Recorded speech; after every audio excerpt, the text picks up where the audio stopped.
What is up? I'm Jared Welch. He's Aaron Halterman. It is Thursday, February 9th, and this is Lakers Off. What's up, man? What's going on, man? Are you nervous yet? I started getting nervous basically like this week when they showed up and they started doing all the interviews, and because like last week you kind of like pretend it's not happening, you get a break from the stress of the last couple of weeks, but yeah, now the stress is on, and I love the Super Bowl. Just for like my whole life, the Super Bowl was it was like a Christmas because the Chiefs were never playing in it.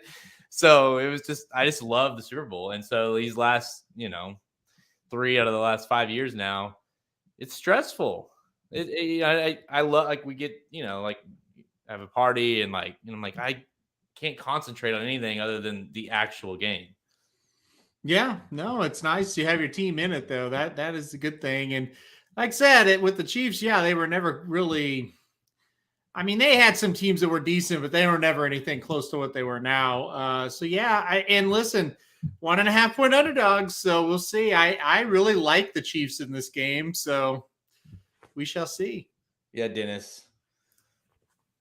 Which I just realized I'm wearing Eagles green, which is funny. But it is my lifestyle. So this is my OG Handicappers hoodie that I wanted to rep for the show. But yeah, I mean, obviously it's a good problem to have. I'd much rather have my team in it and not than not. Especially when it's at least more times than not. We've lost in the AFC Championship, and that's brutal when you get to that final game. And so yeah, it's gonna be fun. We'll talk about the game later at the end of the show. Give our predictions. They may surprise you, probably not. Who I'm going with. All right, big show. Lots of 3-year-old racing continues this weekend. Thoughts on last weekend's racing? Tough day at Gulfstream yet again. It seems like it's been tough, but we did see Tappet Trice kind of show up big. We talked about that race last week on Bleakers Off, that allowance race. He just demolished his stablemate. For Todd Pletcher, of course, bigger and better things seems to be on the way for Tappet Trice. And then, you had the Rocket Can in the stakes race there. So obviously I think Tappet Trice was the most impressive 3-year-old we saw. But thoughts and, the current state of the 3-year-olds. I feel like I'm ready for next weekend to get here because we haven't seen anything. Yeah, next week's going to be the start of the 50-point races, and hopefully that Risen Star, you kind of get a little bit of separation one way or the other, at least the Star Horse. I was thinking about it earlier today before we get on the show. I knew we'd talk about it. I think in a lot of years, you would see the Tappet Trice performance, and you would go, okay, it's good. It's solid. Probably too late for the Derby. Probably going to, develop a little too late for the Derby.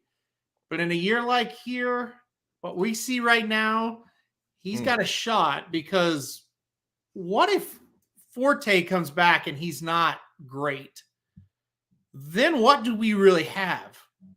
Right? Like, Tappet Trice could be number 1. Like, that's the kind of year it is.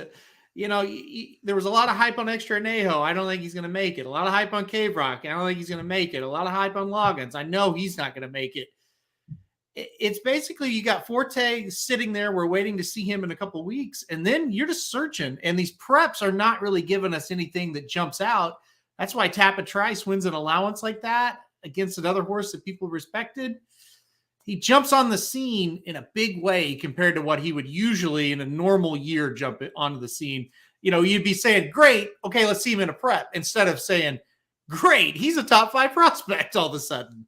Yeah, I mean, I think we're just, to that point, like we're just begging for any kind of performance to wow us and be like, okay, that's the horse I can ride with as we get closer. And it kind of, I mean, I don't want to, it reminds me a little bit. I think he's better than Corniche, but like we kept waiting for Corniche and we kept waiting. And of course he kept getting pushed back and we, never happened. Cave Rock is getting more. And then you have the Baffert situation just in general that you don't know what to do with these horses. It makes it more tricky. So yeah, it's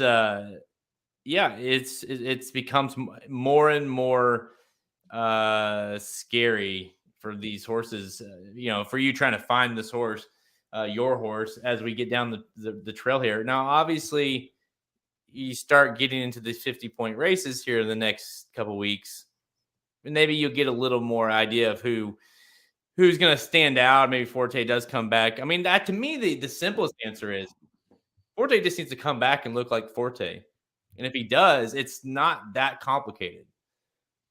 It's really not. You said it best on the live show last weekend. It's a Nyquist type of year. It really is. And every week we'd go, okay, who's going to actually beat Nyquist? We know we're not going to pick him to win the Derby. And every week went by, and Nyquist ran pretty well in the Florida Derby, obviously. And it's just like, you get to the Derby, it's like he's going to win. Like there's just nothing else there. It feels like that here, minus what will Forte do? He's got to come back and run pretty well. If, say, Forte runs the Fountain of Youth and gets like third, which, by the way, Breeders' Cup Juvenile winners, they usually lose that first start back. Then what do we do? I mean, it's really wide open, and I think it becomes a lot of fun, but it also becomes just crazy as can be as far as the scramble. And like I said, the Baffert situation obviously puts a weird thing into it too. You know, forget about Cave Rock, but we do have Arabian Night. We do have Reincarnate, Newgate, Falston, if you want to throw him in there. Where do they go? What do they look like? It's a mess right now. And further, to make it even more messy, and it's what we've been saying all along, all it takes is one bad performance from any of these horses, and especially with the trainers like Brad Cox and Baffert, who just seemingly have a 3-year-old in every prep race. It just takes one of those bad performances and you don't see him anymore. And not saying like they're done. It just means that there's no reason to push him. You know, you look at Corona Bolt, I would say, who knows when we'll see him again, especially on any type of Derby situation, which is probably unlikely. Your horse, Arabian Lion, seems like that's just not going to happen now. You know, it's just so like when you have these multiple horses that are aiming for the race, you don't, when one doesn't really fire, you say, okay, I'm going to back that one off. So it makes it even more difficult to try to find that horse, because all it takes is really like one semi-poor effort and you're not going to see them on the trail anymore. Exactly. And what's happening is that's starting to happen, and that they're starting to kind of filter out like that. And then you're just kind of left with nothing. Like somebody commented on my Derby video, was like, how can you rank this horse and this horse? And I commented back, I said, where's your top 5? Because it's impossible. You rank Forte 1, you rank Arabian Night 2, and then 3 through 20, you can just do whatever you want with. It's a total mess. Like I have Instant Coffee 3. I don't think he's that good, but he's been the best of the rest of them. I have Victory Formation 4. I don't think he's that good, but who do you put up there, right? So, Verifying, I've got a horse up there pretty high, Tapit Trice. But Verifying's been proven he hasn't beat the top horses in the crop, but he's getting better, and you just think, well, it's a situation. They might get better at the right time on the right day. It's really unfortunate for I guess Asmussen still has a few that could do something, but Extra Anejo, you talk about a horse that if the horse could have stayed sound and healthy, that this crop is just begging for a superstar horse, and if he was that good, of course you don't know, obviously, but like it just such a bummer because he could have been that. And I'm sure Asmussen's thinking the same thing, thinking, gosh, I wish I had. And to your point, you said earlier, it's probably too late for him. But at the same token, some of these horses who are behind the ball a little bit, like they could still get a chance to get in because the crop is still kind of itching for someone to be decent. So if Extra Neo comes back, I would it be surprising? Yes. But like if he showed up in a last ditch, Arkansas Derby or something, unlikely, maybe. But I feel like some of these trainers might take that shot with some of these horses if these fields. Look at these fields this weekend. You could enter a horse in any of these races if he's any good and have a chance to win one. Yeah, no, absolutely right. Give Extra Anejo or Cave Rock 2 or 3 works and throw them in the withers. I think they're going to win, right? Even if they're 80%. So That's where we're at. It kind of feels to me like when we get to the Travers and the Haskell and races like that, we're probably going to see the best horses in the crop this year. It may not be the Derby, the Preakness, or the Belmont. You may just kind of get who's the best right now, unless the big, elephant in the room, Forte, literally, he's an elephant. He's huge. If he comes back and romps, then all of a sudden you go from, well, this Derby is a mess to this Derby's pretty easy. And Yep. it really hinges on him. And I guess you could say it hinges a little bit on Arabian Night. What if he improves greatly in his next start and you're like, wow, he's just that much better than everybody else? I mean, that's possible as well. But gosh, the rest of these horses, Jared, they just they're there and we're just kind of waiting. Okay, show us something really, really good. And I really like, we have no basis for this, and I don't have any basis for this, and obviously we have no really track record other than last year.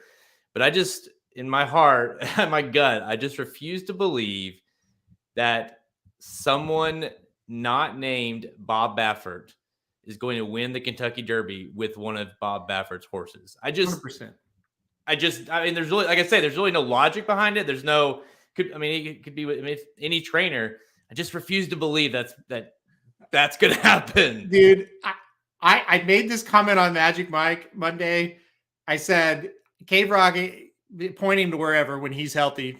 But I think I would take Arabian Night and Cave Rock, and I'd point them both to the Preakness, and I would give away, Reincarnate and Newgate and some of those second run Baffert horses and give them to the other trainers and go, good luck, take them to the Derby, have fun with them. I've got my two big ones right here, Arabian Night and Cave Rock. We're going Preakness, and we're going to target that thing. And that's what I would do. And people lost their minds, but I thought, they're like, you don't point for the Preakness. I said, he can't run in the Derby. And we saw what happened last year when he gave his horses up and, it didn't work out. Just point him for the Preakness. And by the way, they can also run in the Belmont now. Baffert can. I would skip the Derby with my two big ones if I was him. I would get on the phone with my owners and I would tell them, please do this. Please do this. I'm going to have these other ones. We're going to go to the Derby with these other ones. And my two big ones, they're not leaving my hands. Yeah, especially if you could have the same ownerships, because obviously they have a lot that have the same ownerships, to be like, yeah, with those we'll take. No, you can have that whole atmosphere and that experience, whatever. But like, it's, to me, part of it's like, just send like a big, it's like whoever wins the Derby, it's like, great, I'm gonna win the Preakness though. So good luck. Almost just to ruin it for everybody because of what's happened. I think that'd be amazing. Think if Arabian Night, now this is fantasy land, I'm sure, but think if Arabian Night goes to the Santa Anita Derby and wins by 6, which that could happen, right? Yeah. And then right after he says, we're skipping the Derby, obviously, because Baffert still have him, and we're going right to the Preakness, and we've got a fresh Arabian Night going against whoever wins that Derby. Who are you going to bet, right? If that scenario was to play out, I think it would be hilarious. And I hope, I'm rooting for it for sure. Because the other problem is if you don't do that, which is probably unlikely, but if they do go for the Derby and it's trained by Yak Teen, let's just say, since that's what happened last year, and then the horses don't run well or whatever, then you screw yourself out of running them in the Preakness.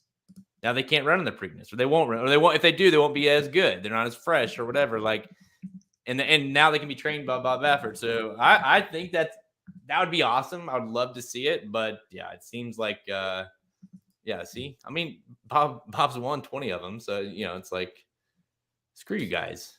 And he'd almost get more publicity by not going than he would by his his horse being trained by somebody else. And you have to remember this too. Last year, he couldn't train anywhere, any horse. So he had to get rid of him. This year, it's just the Derby. Yeah. And by the way, this is a great point, Robert. I don't know about horse of the year, but for like honors, just imagine if they didn't screw up Taba by rushing him. He likely would have been the 3-year-old of the year over Epicenter, but they had to completely restart on him. Bob did after the Derby / Haskell, the Derby debacle, Santa Anita debacle. I mean, they won, but obviously that took a lot out of them. Point is, if you screw him up, Arabian Night up now by doing this or rush him, then you could screw him up down the road in those honors. I completely agree with that. There's without any question, doubt, anything. If that Baffert situation hadn't happened, that horse would have been the 3-year-old of the year. They pushed that horse when he got to Yakteen and they forced his hand. I believe that, and ran in that Santa Anita Derby. Baffert did not want to run in that race, and it did. End of the day, Tabit's had a great season, but it cost him 3-year-old of the year. Because even with missing that whole half of that, or that middle part of that year, which is so important, he still was in the debate for 3-year-old of the year. Yeah. And if at worst, he would have won the Haskell at worst, because that was the race that was his to win. That probably would have got him 3-year-old of the year anyway if he would have done it. But he wasn't quite 100% ready to go that day, and he got beat by a horse that was.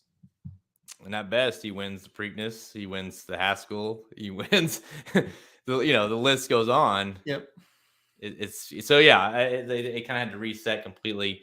And so yeah, we'll find out. Lots to uncover as we continue. Yeah, the ruling is still seems unlikely that he would get that reversed in Kentucky. Kentucky just hates him, so I don't think that's going to happen. But once we do have a finalization of that, obviously some decisions will need to be made by Bob Baffert in that camp, and so we'll see what they do. But let's get to today's show because we got picks to go over. We're going to preview and get picks for Saturday's $250,000 Withers Stakes at Aqueduct, the $250,000 Sam F. Davis at Tampa Bay, and the $100,000 El Camino Real Derby at Golden Gate. Hey, he's got 2 horses in that race. Bobby Baffert does. Prep races for the 2023 Kentucky Derby. Then we get some rapid fire selections for the remaining stakes races on these cards at Gulfstream, Aqueduct, Oaklawn, and Tampa. Let's go.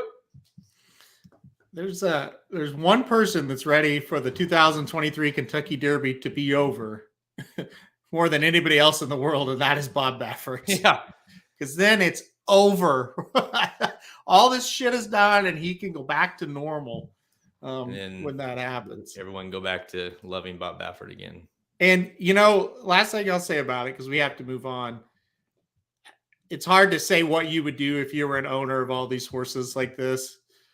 But I really believe if I was an owner and I believed in Baffert as much as these guys clearly do, I would do the Preakness and forget about the Derby. I really think I would do it because we'll go next year, right? My stable's not going anywhere. I've got all this money.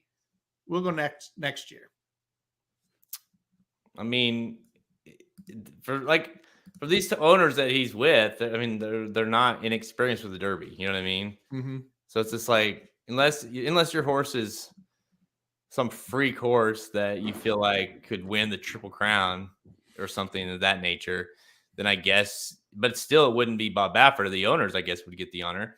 Mm-hmm. But, Bob could pick up the training afterwards, but it just doesn't feel like that's possible this year. And this isn't a justify year.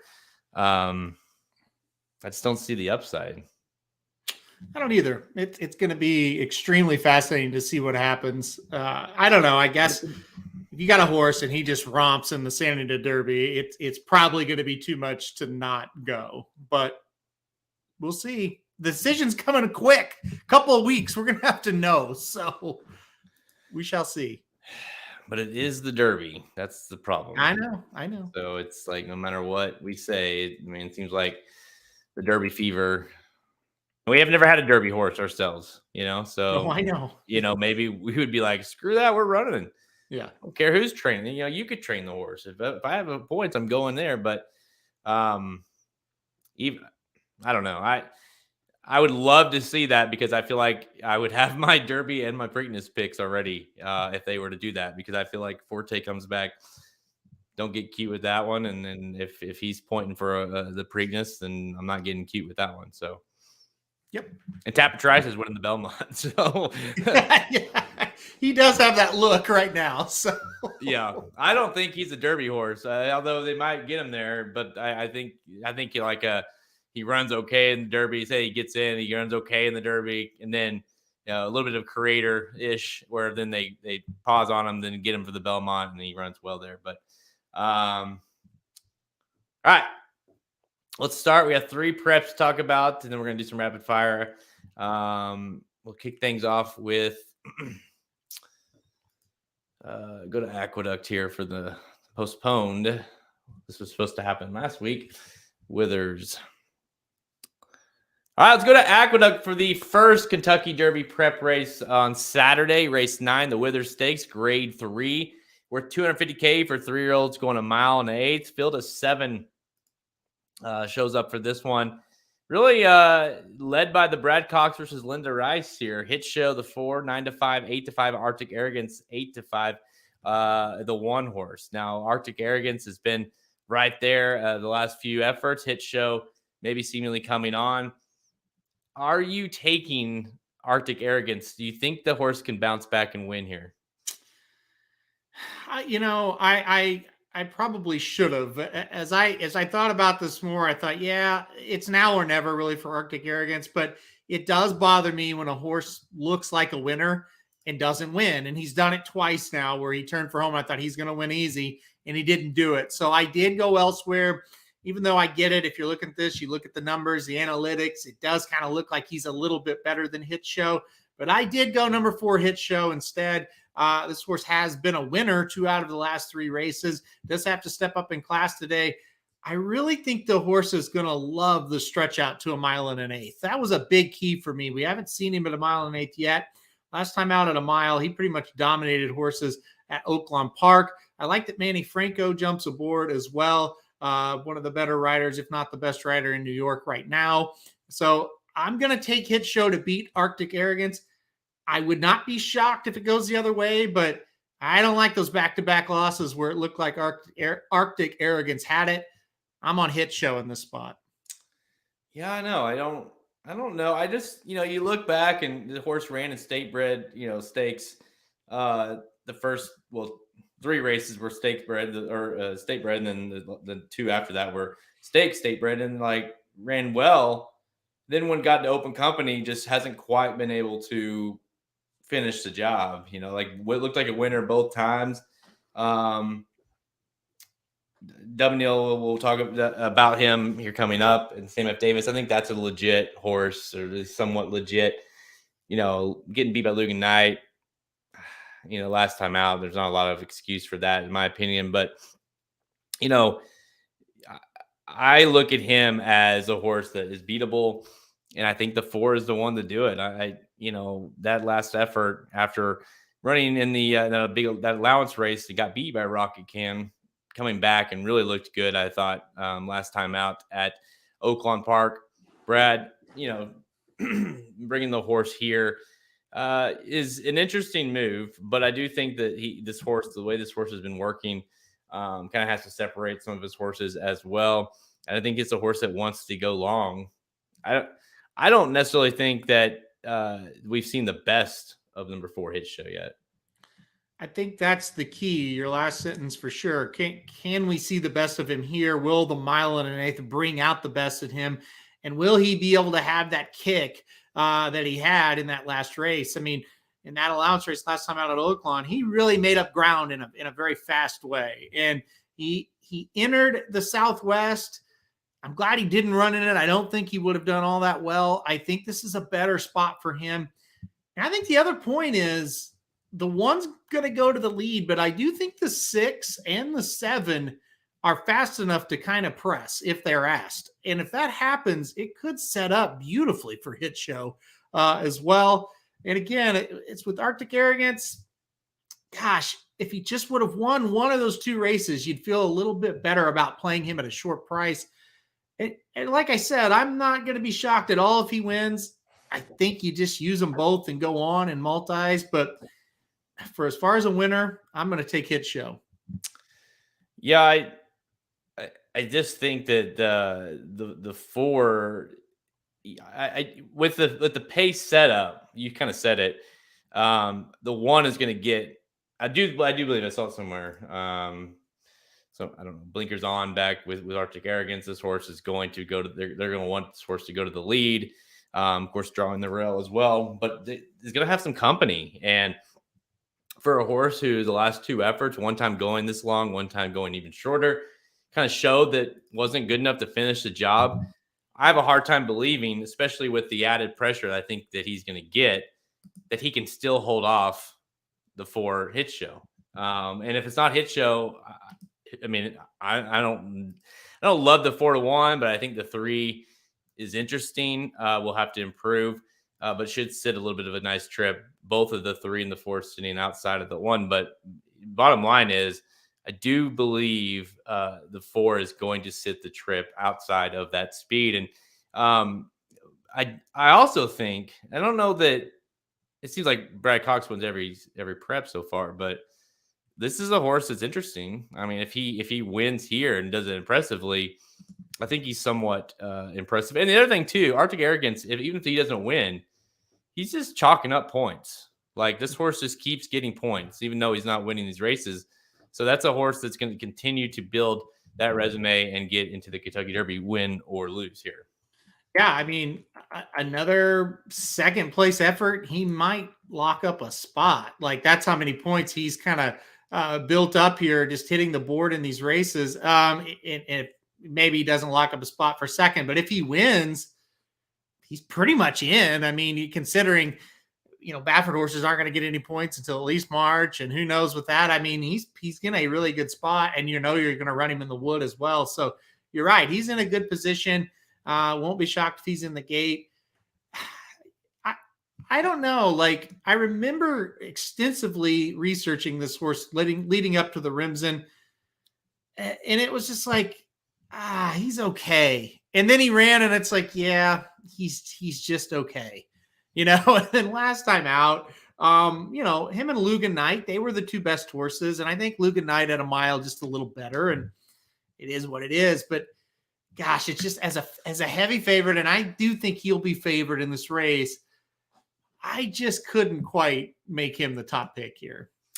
No, I'm with you. Number 4 hit show for both of us. And do you agree? Do you think that it would take, like, the 4 is probably the only horse in here that you could leave possibly the race thinking, wow, that horse might be decent moving forward?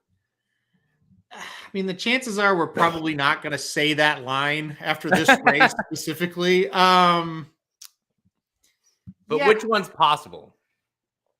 He's possible. He's possible. I could see him putting up a big effort. I think with him, it's like it's the unknown. Where with Arctic Arrogance, we kind of know what he is. I mean, he might take a big step up. I think he would have already done it by now, though. So, yeah, I think that's probably accurate what you're saying. But I think for the most part, we'll kind of look at this and go, well, that was what it was. I would have to agree. And we'll talk about that race after. I'm sure lots to digest, maybe. Yeah. But let's move forward to maybe the most interesting race, Derby prep of the weekend. That's race 10 at Tampa Bay Downs, the Sam F. Davis Stakes, grade 3. We're $250K for 3-year-olds going 1 1/16 miles. And dude, there's a few that we're going to talk about today. This is definitely one of them. It is a tough race to handicap, especially if you're trying to beat the favorite, the 7 W. That 9-5. Of course, we talked about him a little bit ago, coming from Aqueduct into this race. So field of 12, 9-5 is leading that. But it's after that, you're really just getting a pick of wherever you like. I mean, the odds are going to be all over the board. If you're trying to beat the favorite, you'll have no issues finding your price. I would love to try to beat this favorite, but this is a trash bunch. I mean, this is not a good field whatsoever, at least coming into the race.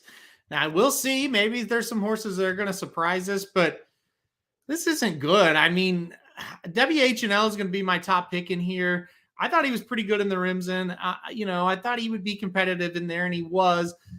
I didn't think he was overly impressive. I kind of marked him down as, I think he's one we can beat. But, I mean, who are we getting excited about playing? That's the problem. Like, Litigate got beat by 5 3/4 lengths to Cyclone Mischief last time out, and he's drawn all the way to that 11 post. I mean, Litigate can win, but I don't have confidence in him really. Champion's Dream, he's a horse I kind of liked. Last time out in the Pasco, he couldn't get it done. We'll see on him. I was somewhat interested in Worthington, the horse trying dirt for the first time on the rail. Yeah. He had some pretty good turf numbers, and thought the stretch out might work out for him okay, but I kind of think WH&L should win this race pretty easily, honestly, if he runs like he did in the Rimson. And he won at a mile, so I don't think a 1:16 is going to bother him much.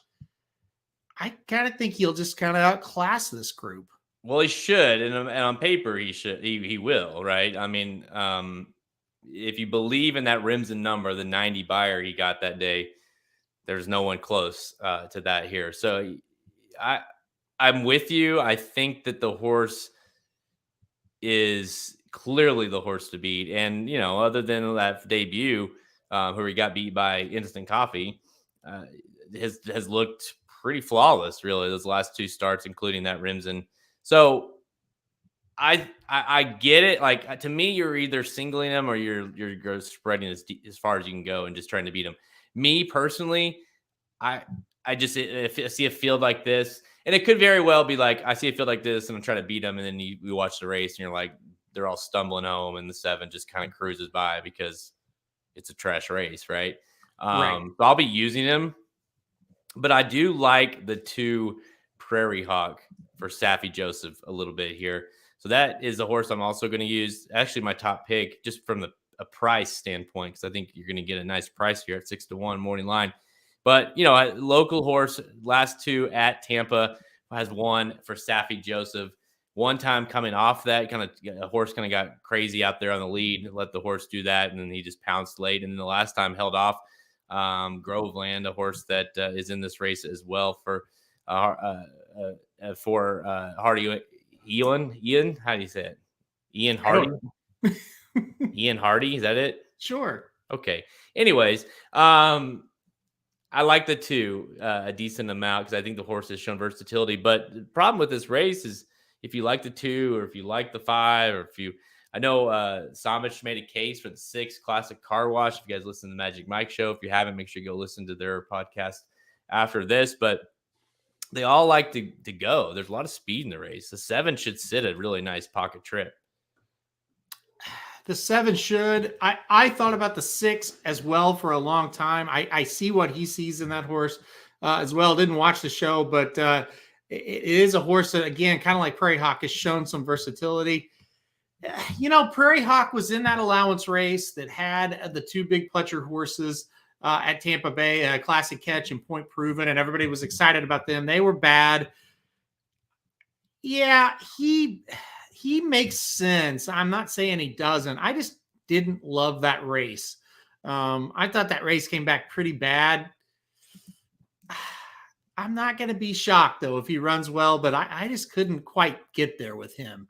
But that's kind of how I ended with all of them, just couldn't quite wrap my head around how is this horse going to run well enough to win this one. Well, to be fair, if you're not picking, and let's first of all, it's so you're saying it's WH and L. Yes, WH and L. I thought it was pronounced like Shoddy said W Nell. That's how I've been saying it. It's named, the horse is named after a school that the 2 owners went to, and it's the abbreviation for the school is WH and L. So that's how it's pronounced. And I did not know that. Magic researched it and found that. So I believe, and you can correct me if I'm wrong, I believe in the Rimson, they pronounced it wrong. Correct. And that's how I had been pronouncing it. And then Magic found out that that was wrong. That's why I looked it up. That's, I was like, oh, how do you pronounce that? And yeah, okay. All right. Now that we've got that cleared up, it's one of those races for sure. If you're playing, like, the 7 is easily the horse to beat. And if you're playing against, then there's 12 horses, 11 other horses in the race. You can make an easy case for 10 of them. Let's just say the 7's not in the race at all. We're handicapping this race without him. Any of them could almost win. You know what I mean? So it's that kind of race. It's that bad of a field. So if the 7 doesn't fire, or if you just simply aren't playing the 7 based off price, you've got to get aggressive and try to get a price home. Yeah, I mean, if the 7's not in the race, I guess I would lean towards. I might just, if the 7 in the race, I might just take a shot with Worthington. Honestly, I would just go with a big time price, because if the 7 was in the race, then Litigate's going to be short, and I don't want to do that. Champion Stream was short.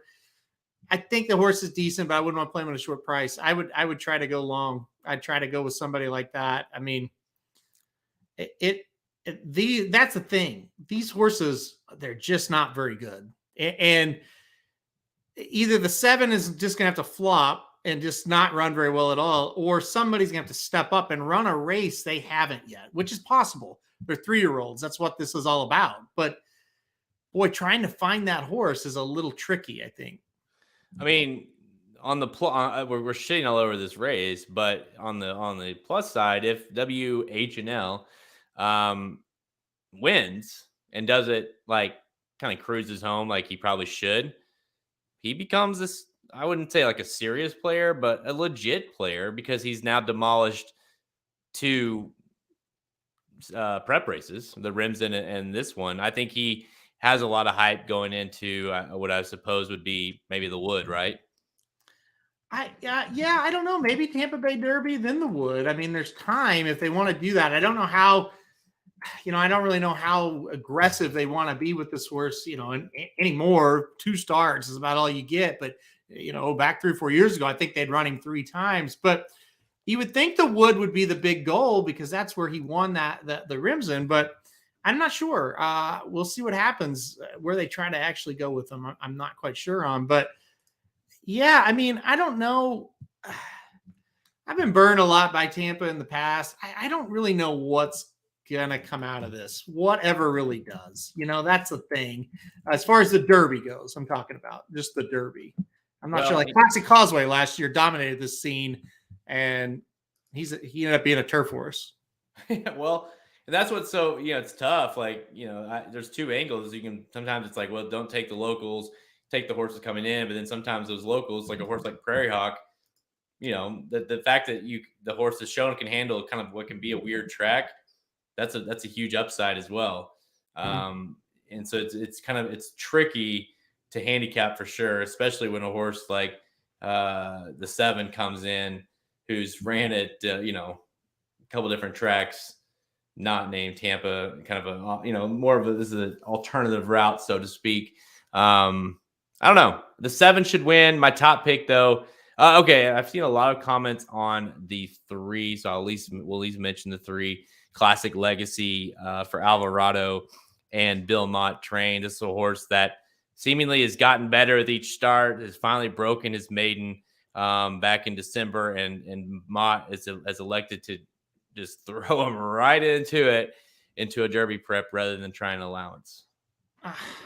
I would love to pick him, but man, he's pretty uninspiring when you watch him. That's the problem. You go back and watch his races, he's fairly slow. And I'm not trying to be an asshole. I'm just like, he's slow. And so does the stretch out help him? Does he get a pace meltdown? I mean, those are things that could help him in this spot, but he's got to run a lot faster. There's worse horses for sure you could play, but I just don't know that he's going to be able to improve enough to win. I want to make sure we add this comment from our boy, Dr. Tang, guy that plays every single day, keep an eye out for the 10, dreaming of Kona, something going on with the speed. So you can take that for what it is. But, a horse that has ran at Tampa, lost, came out of the Mucho Macho Man, got put first after the DQ for Legacy Isle, but now comes back to Tampa, and obviously the horse should show quite a bit of speed here. He ran hard in that race at Gulfstream, and he outran his odds for sure. The race at Tampa, he got beat by Super Chow, and that's a pretty damn good sprinter. We saw him last week. General Jim beat him, but that was a hell of a race. Jim had to run really well to beat him, and he did. By the way, General Jim should have been in the Holy Bull. But anyway, so yeah, I mean, Dreaming of Kona probably been facing better horses other than maybe the favorite. So get out in front and try to take him gate to wire. I don't hate it. He's going to have to get a little faster too. He's still a little low on the speed figures, but he's back home. He's been working over this track really well. Yep. There's, like I said, there's worse horses you could play for sure, especially if he's going to be a double-digit price. Back-to-back bullets, and yeah, I mean, I'm not gonna like throw anything out there, but if there is anything going on, if the horse has lots of speed, you could see a situation where the horse just does not want to give up the lead. So might use the 10 as A little bit of a saver, but okay. So you and I are looking at the race a little differently. We both like the 2 or the 7. You have the 7 on top, WHNL. I've got the 2 from a price standpoint. Prairie Hawk on top. I think we can both agree if anyone other than the 7, and even if the 7 does win, there's not, once again, not a ton of like, I'm pumped up for this horse moving forward. Right. No. Unfortunately. But you know what? We might find it. We might find it in the next one. Okay. I'm just saying. Let's go to Golden Gate, race 8. The El Camino Real Derby at Golden Gate Fields on Saturday, worth $100K for 3-year-olds going a mile and 1/8 on the all-weather track. Those first 2 were 28-642 for your top 5 finishers. So, WHNL horse that's already got, I believe, 10 points. So 20 would get him in with 30, no doubt. This race here, the El Camino Real Derby, 10 points to the winner, 10-4-3-2-1. But Bob Baffert, our boy Bob Baffert, has got a couple in here. The 1 Gilmore at 4-1, and the outside horse, Nola Bor, at 6-1. So obviously this is a horses that could not earn points if they were to win or finish in the top 5. But with that said, are you taking one of these Bafferts to come in on the synthetic track and upset one of these locals? The number 1 Gilmore should win this race. He looks to be the best horse on paper, and honestly, his pedigree says the synthetic surface should be really nice for him. I do like number 1 Gilmore a lot, actually, in this spot. I think he's going to get the job done. I think the local number 2 Chase the Chaos right to his inside is going to be a tough one maybe to handle, the 5 a little bit, but I feel like Baffert comes in here and wins this one. I really like Gilmore on the synthetic. I think this is a good spot for him. So yeah, I'm going to go Gilmore, and he will get a free trip to the Preakness after this win. Dude, I went into this thinking, I was like, obviously I'm not picking any these Baffert horses. Like, give me a break. This is a joke. And I kept going back to like the 2 or the 3 or the 4, all Golden Gate horses that have been decent. And then I'm like, the 1 should just beat the shit out of these guys. Like, if he's anywhere decent on this synthetic, like he can even regress a little bit, and I think he will be right there in the mix. And to me, it's weird enough. I don't think Baffert is bringing the horse over to lose. I don't think to see how they do. And especially considering it's a horse that has looked decent in both starts. Of course, lost on debut, then came back to win. Looked really good last time out at Los Alamitos. Feels like a horse that he's just thinking, hey, we can get a horse in the Preakness here, and screw up some things for these local horses. The poor locals, right? Yeah. You don't really want to do it, but it's like, yeah, this horse looks really good. Like if this horse showed up last week in the Robert B. Lewis, you would think about playing him. Like, he looks pretty darn good on paper. Like you said, the race he lost, he ran really well, and it was his first start. And then last time out, he just absolutely rolled.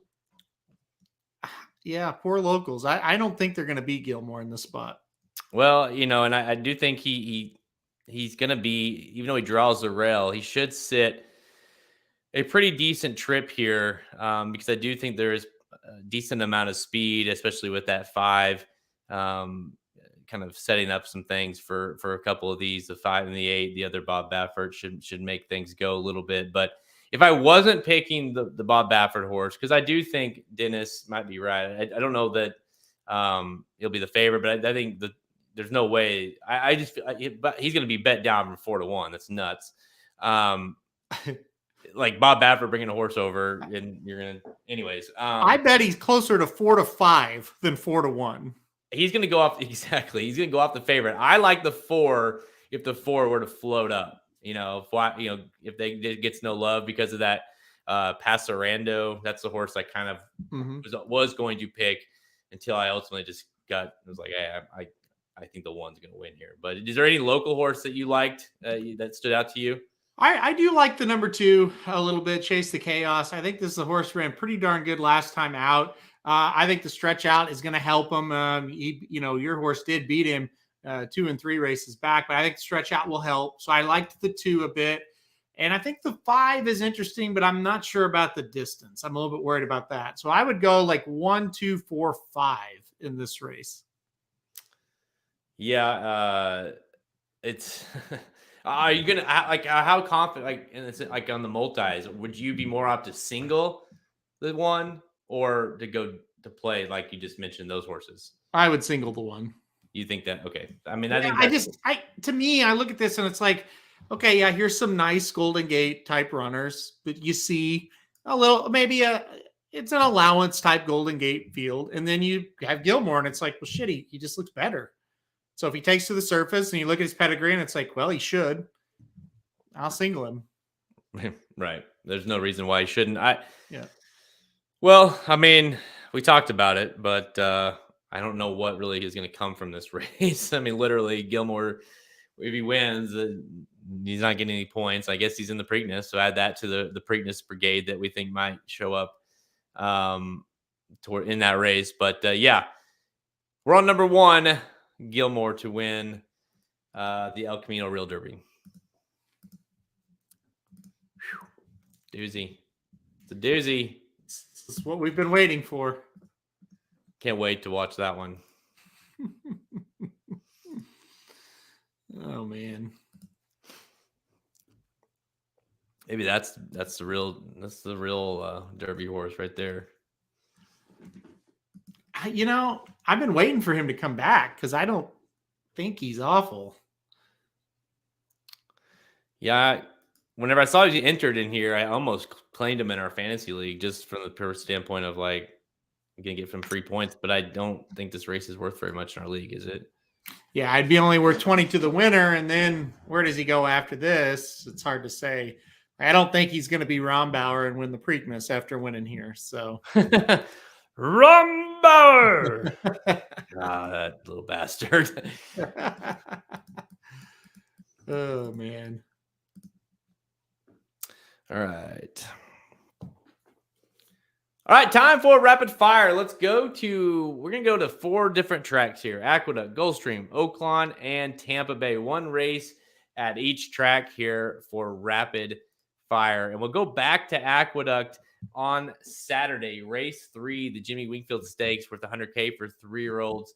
Going 6 furlongs, field of 5 lines up here, Halterman, on you get the 4, Drew's Gold at 2 to 1. It really a small field, and every horse is under 5 to 1. So you've got pretty much an option wherever you look here. Yeah, it's a weird race for sure. I ended up going with the number 1, Joey Freshwater, on top in this one. Awesome. First off, the claim was for Linda Rice last time out. Moved up to Starter Allowance Company, got the job done, ran a much improved race than the first 2 efforts, even though his first 2 efforts weren't horrible. I think the horse is developing. I think this is a really good spot. I like the rail draw, kind of sit second and stalk the pace and pounce. I'll take Linda, and I'll take Joey Freshwater on top in this one.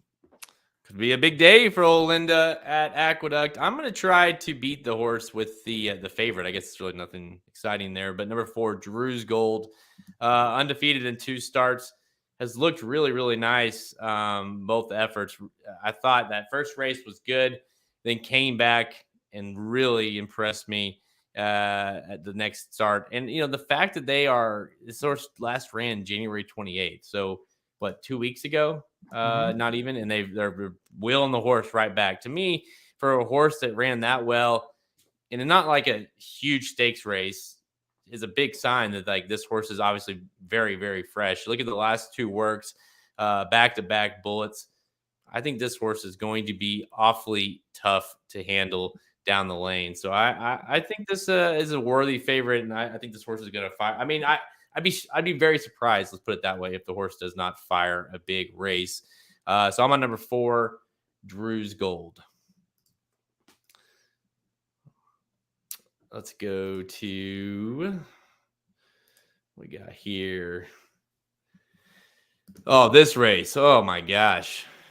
This is the toughest race of the weekend. No doubt about it. Let's go to Gulfstream Park. Race 11, the Gulfstream Park Turf Sprint Stakes, grade 3, 125K for 4-year-olds and up, going 5 furlongs on the turf. Field of 10 shows up here. And I just said this is the toughest race of the weekend. So naturally, I'm sure the 3, Belgrano at 2-1 or Caratari at 3-1, the 4-horse will win here. The 2 oldest horses, 7 and 9. There's another 9-year-old, the Critical Way. I don't know. Do they have enough in them to win a race like this again? Where especially when you've got kind of a bunch of options in the race. Yeah, I'm looking at these jockeys. Oh God, I know, right? It's like I kind of like the 9 a little bit. It's like, oh, Sonny Leone. Oh no, and I like the 4 a little bit. It's like, oh my God, it's Rosario. So this makes it tougher. It's just a total mess. I went Cartori on top. I think the horse second off the layoff runs a little bit better than last time out. His best race wins this. I'm pretty confident in that. I think he'll get the job done here. I'm pretty worried about the jockey. Yeah, we'll try the number 4 Cartori, but it's not very confident. I'm going to go really deep in this race. It's that it kind of makes you wonder. I thought about the 4 obviously, but I'm kind of wondering if the horse has it anymore, or has what he had. We'll see. Obviously, he likes Gulfstream Park, 4 wins and 6 starts. I ended up landing on the 5 horse. Yes, I Am Free at 6-1. Another older horse in here, 7 years old. Has 7 wins at Gulfstream Park and 14 starts at this distance, 8 wins and 19 starts. Has ran quite well both at this track and at this distance. And, I looked at this last race that we hadn't seen the horse since July, took a lot of time off, and then came back and fired a nice race, a win back in January, back at Gulfstream Park off that long layoff. So to me, tells me the horse is doing well, and I would imagine would fire an even better race the next time out. You look back to last year's race where he won this race. The race prior to this, while he lost, he ran a nice race, got a 90 buyer, but didn't improve greatly in the next race, which was this one. So kind of expect him to do something similar. I would imagine he runs a big race here, improves off that last race. So there's a lot of speed, but I do think he's going to be able to sit off of it just enough. The class should get him through. I like the 5. Yes, I Am Free at 6-1. Right. Good luck. What did you think of? I kind of wondered if you like the 6. The old Remington Park horse. I know you know that horse. No, not at Gulfstream. I don't. No, I just don't. Speed, man. That horse will be flying. The horse will be flying without any doubt. But how long are we going to be flying? That's the problem, He might be taking out horses at they hit the top of the stretch as he goes backwards. It's always the worst sign whenever you've got a horse, but mostly it happens like if you're playing tournaments because you're typically you're trying to get prizes and whatnot, and they turn for home and you look at your jockey and he looks back and it's not the good look where you're like to see how much he's ahead. It's like looking back to see what horses you might be running into as you go backwards. It's never a good feeling. It's a look back, making sure I don't kill somebody. You're like, oh no, this horse might kill somebody. So yeah. Yeah, it's pretty bad. And Rosario's been a lot of those. He's 6 for 90 this year. 7%. Well, he can only go up, right? That's true. And Sonny Leone, 5 out of 75. You picked him though, so why are you picking him? I'm stupid. All right, let's go to Oaklawn Park on Saturday, race 9, the Dixie Bell Stakes, 150K fillies, 3-year-olds going 6 furlongs, field of 8. Shows up here at Oaklawn. Halterman led by the Brad Cox trainee Pratt in the ride here. Number 3 at 7-5, Key of Life. Are you taking the horse, or are you going to try to beat her?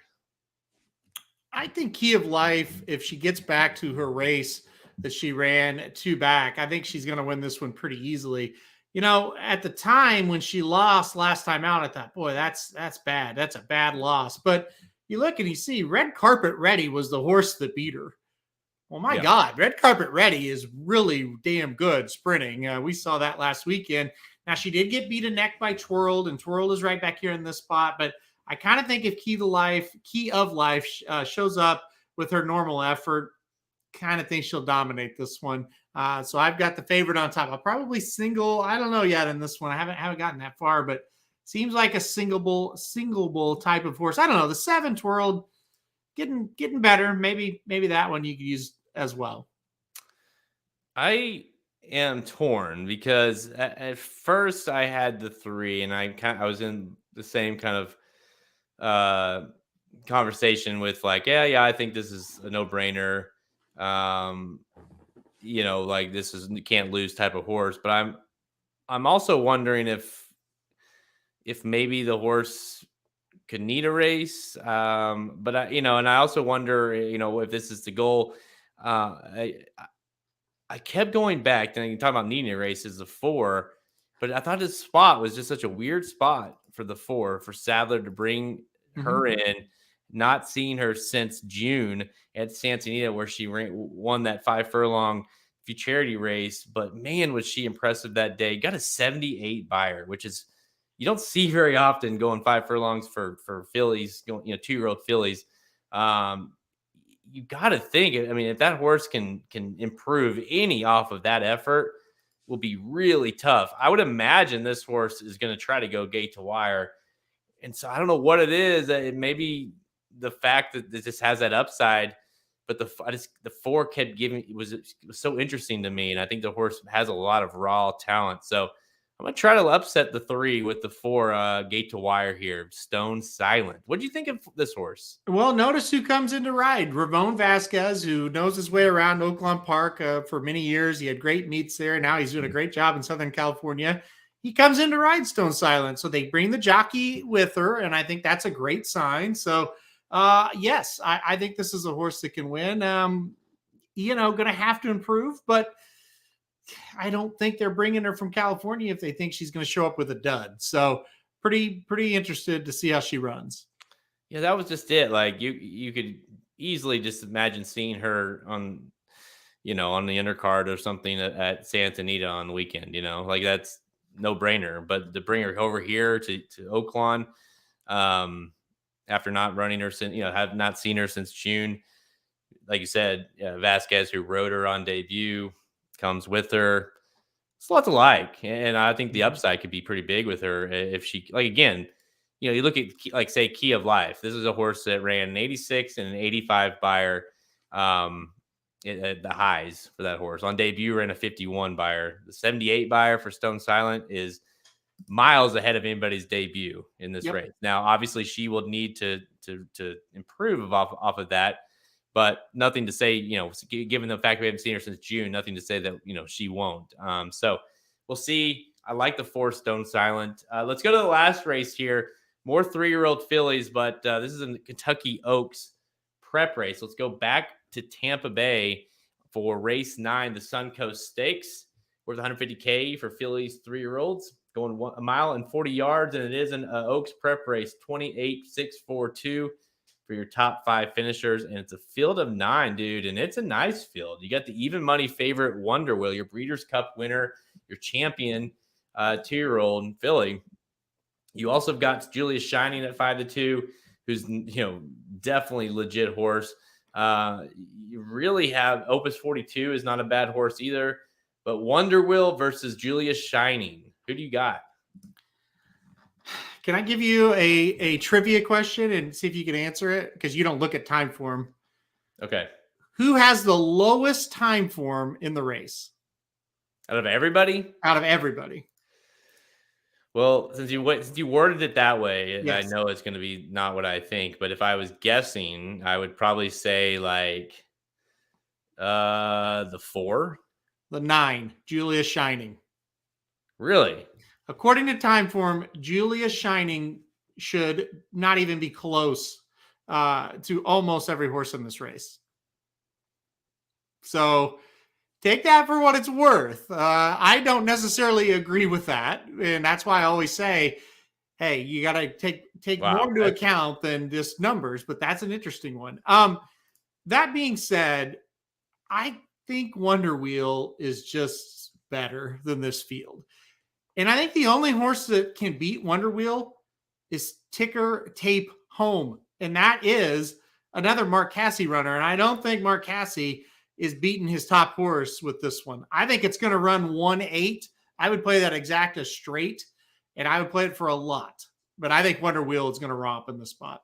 Wow. If that's a horse that has ran on turf and synthetics. So what makes you like the 8? She's got a great pedigree. She should get much better with stretching out and distance. And it just feels like numbers wise, she's just as good as Wonder Wheel. So if she takes to this dirt, I think she'll run okay. And I think she'll run up right behind her and get second. I really like the 8 a lot in this spot. Again, Mark Casse said that Wonder Wheel is one of the best horses at this age he's ever trained. She ain't losing if that's the case. She's not going to lose to this group. I think the 8 outkicks the 9 on the way home, where I think we're going to create some value with this 8. So I'm going 1-8 exacta here. Yeah, you stole my line. I was going to he said that Wonder Wheel was the best 2-year-old filly he's ever had. Yep. And he's had some good 2-year-old fillies. Some really good 2-year-old fillies. And there are certain trainers that say that, Dale Romans, and you just laugh. Yeah. And there are certain trainers that say that, and you say, okay, like I'll keep that in mind because that's a nice horse. And not to mention, we've seen this horse rattle off, 4 wins and 5 starts, including the last 2 Grade 1 races where one of them was the Breeders' Cup and, was champion horse. So I love the fact that this horse won off of the pace in the Breeders' Cup. And then the race prior went gate to wire and won.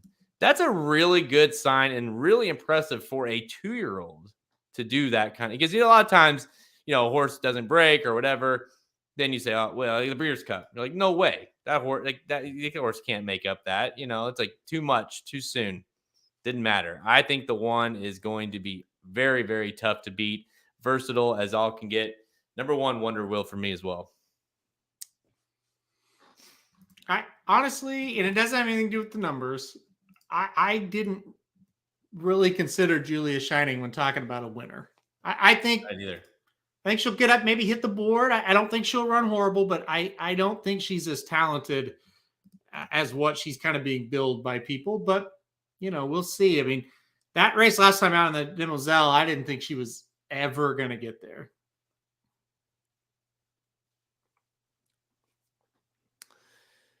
Oh, boy. Yeah, I saw Wonder Wheel. I looked through the field, looked at Julia Shining. Was like, no, I just Wonder Wheel is too good. Yeah.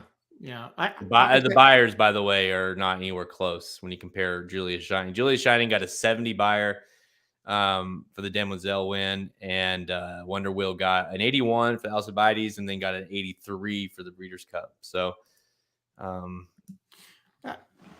of curiosity, what buyers has the 8 been running? The 8's been running 80. Well, he got an 84 on that last turf race, and then he got an 83 in that last synthetic race. So not bad, like pretty good. The numbers are there. I don't know. I may go 1-8 in that, and just because you're not going 1-9. If you're gonna play the favorite, you're either singling or you're putting a shot with it. So I don't know. Just I don't know. I went back and watched the replays. It's like, yeah, this horse moves pretty well, and I was pretty surprised the horse is entered here. But the one thing I'll say is like when Cassie's got a good, and it feels like it's for a reason it's the fillies. When he's got a good filly, like they're good. You know what I mean? Like they're tough to beat. So I would expect Wonder Wheel to not only win and run well here, but to be a force as we can go down the Oaks Trail. I think that's he's got one right, and he's got a good one. They are tough. Yeah, I think his problem is he hasn't had just a shit ton of good ones. Like it feels like when he has good ones, he's got like 5 or 6, and then he'll go 2 or 3 years where he doesn't have much, and then he'll have a bunch again. Yeah. I think this Wonder Wheel horse is kind of getting overlooked. I would just be shocked if she loses here. Now, she gonna win the Oaks, I don't know, but in this spot, she seems like the one. All right, that's all the time we have. Check us out at racingdudes.com for our free picks and our premium selections on the handicap products page. Click the Get Racing Dudes premium button, the menu at racingdudes.com to learn more. We're on Twitter at @racing_dudes, Instagram and Facebook. You can find all episodes of Blinkers Off by visiting our podcast page, Apple Podcasts, Spotify, Google Podcasts, all the places you listen to podcasts. We are there, as well as YouTube. Just go to YouTube/Racing Dudes or search Racing Dudes in YouTube, and you can find all episodes of Blinkers Off, as well as all our video content we do. And make sure you hit like, subscribe, and hit that notification bell so you get alerted when we go live. All the support is great, and if you do watch these, if you tune in live, you can interact with us, ask questions as we do these podcasts. So it's a great way to kind of be a part of the show. Make sure you check out the Magic Mike show as well. They did that Tampa Bay Saturday late pick 5, so obviously a very interesting late sequence there, including that race there, the Suncoast and the Sam F. Davis. So make sure you go check out the Magic Mike show as well. All right. Super Bowl. Give me your picks. Yeah, I'm taking the Chiefs and the under. I really like the Chiefs in this spot. I just think they're a little bit more explosive. They're going to be able to make enough plays to get the job done. I am worried about them stopping the run. That is my big concern.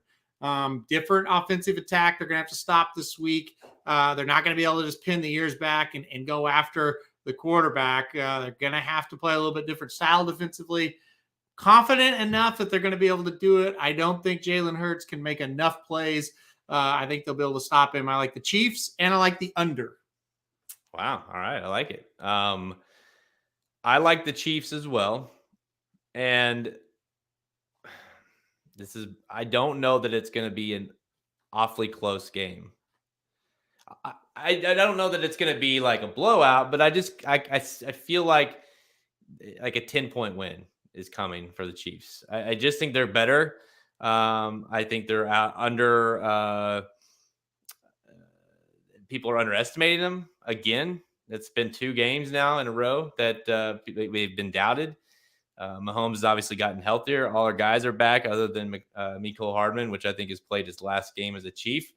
The defense is back and healthy. Snead's going to be there. So yeah, I mean everyone is there, and I just. These guys have been there, man, and the Eagles have not. And I know that they're better than I thought they were, but I also I don't know how I have in front of me. I was like, dude, the quarterbacks that this team has played this year is insane. It'd blow your mind. The quarterbacks that the Eagles have played to get to the Super Bowl, they had to beat Daniel Jones. And they had to beat a no quarterback team, literally a team that had no quarterback. That was it. I get that they demolished them like that. It's kind of like that, when we watch a horse like beat the shit out of a field. I was like, well, they did beat him pretty well. But you talk about a team that's been battle tested. The Chiefs battle tested all year. All year they were battle tested. Mm-hmm. The Eagles haven't been. I think they haven't seen Mahomes yet this year. So that's going to be. Can they handle that? I don't think they can. I think there's just too much going on for them. And by the way, from an owner of the Eagles defense and fantasy, they're overrated. Okay? The Eagles defense is not as good as everyone thinks they are.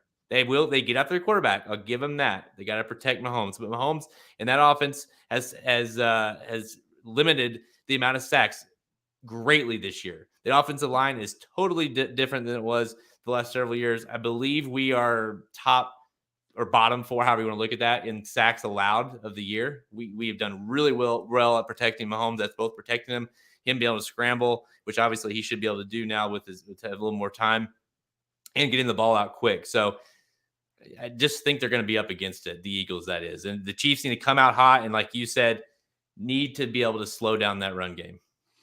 That's the big key. How many points do you think the Chiefs are going to put up? I think I think they can put up 24-30. Yeah, I think if they do that, they're going to win the game. I think the Eagles, unless the Chiefs are just helpless against the run, I think 24 is about their ceiling. Yeah. And so I think, 24-21 Chiefs, kind of what I'm looking at.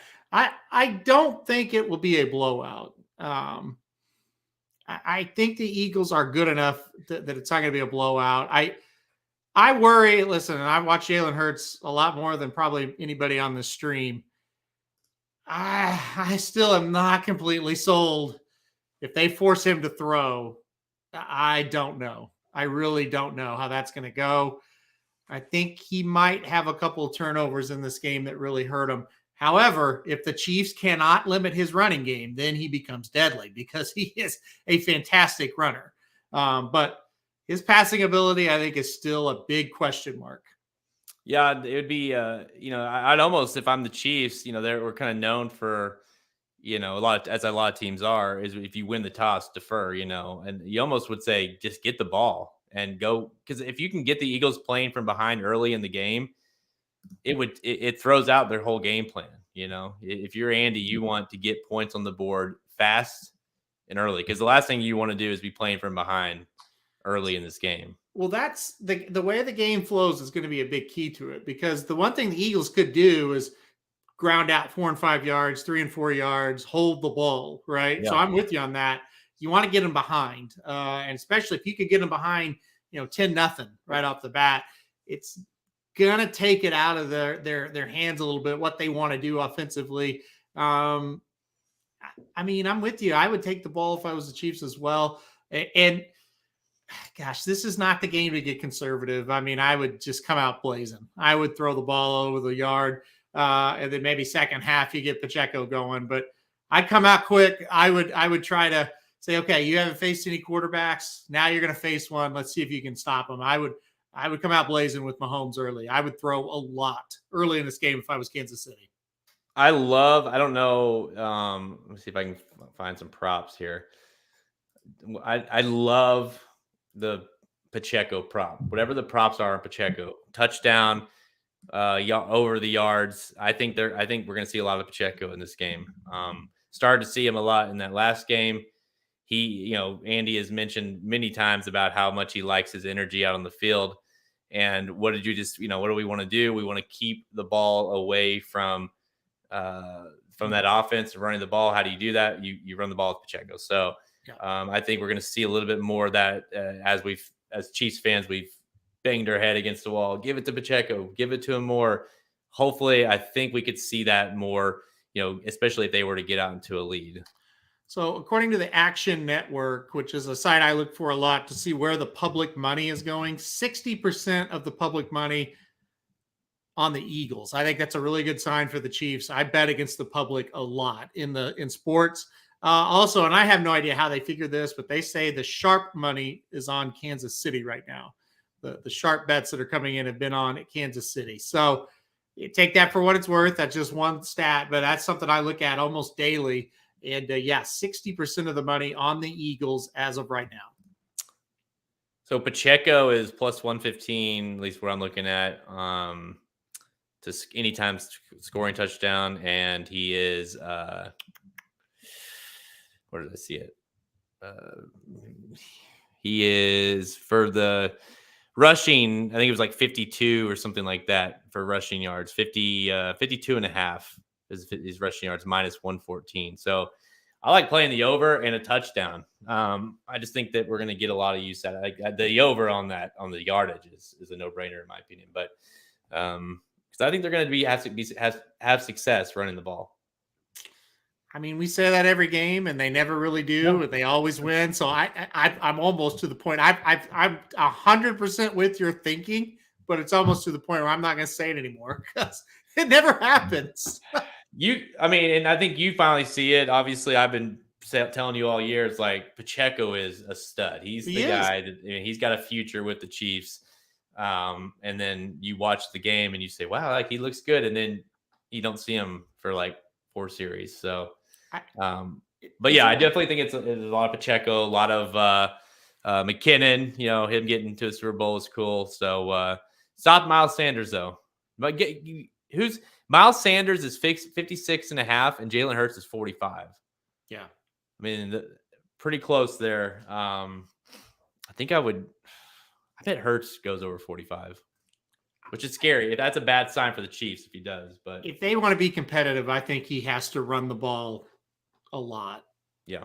I just think it's kind of a Lamar type of offense. It's not really. They're structured very differently, but it is in a sense that for them to be most effective, the quarterback has to make plays with his feet. Now, I think he's better than Lamar Jackson.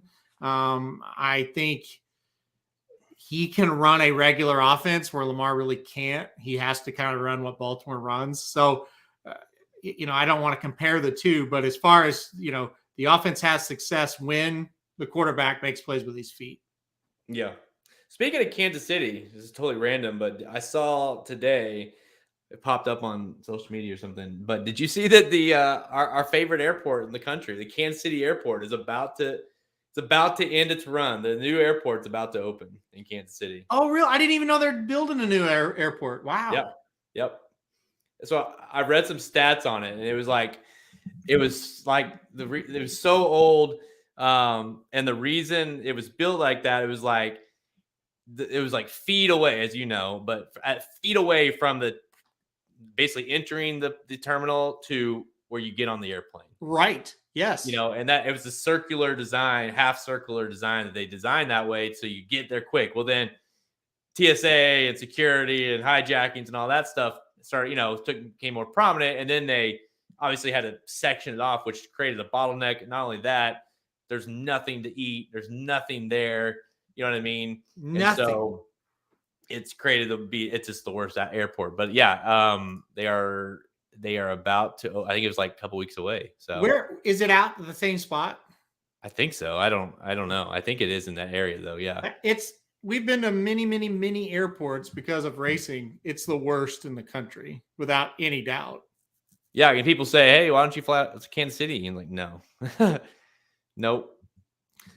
Wow. Well, I'm happy. I'm very happy. I hope it's nice. I hope it's very nice. It looks nice. The pictures I saw look nice. So it can't be any worse. It can't be worse. Yeah, no. Exactly. Every time I talk to anybody, like everyone says the same thing. Like Kansas City Airport, like it's so bad. You got to park like off-site, like a mile away.